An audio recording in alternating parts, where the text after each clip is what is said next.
చెప్పడంలో ఎటువంటి సందేహం లేదు. నాసా కూడా అంతరిక్షం గురించి తెలుసుకోవడానికి ఎంతగానో ప్రయత్నిస్తుంది. నాసా 1977లో అంతరిక్షంలోకి పంపించిన వాయేజర్ 1 ఎయిర్ క్రాఫ్ట్ ఇప్పటికీ అంతరిక్షంలోనే తిరుగుతూనే ఉంది.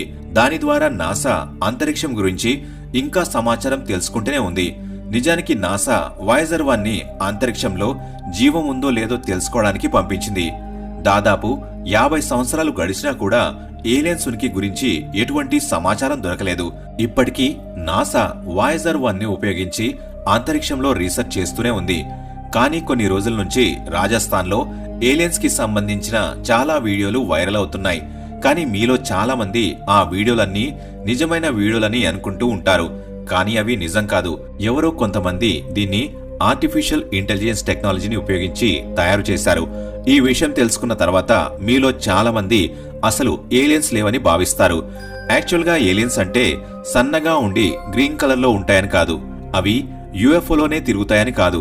మన భూమి మినహాయించి ఈ బ్రహ్మాండంలో నివసించే ఏ జీవైనా సరే ఖచ్చితంగా ఏలియనే అవుతుంది. ఏలియన్స్ అంటే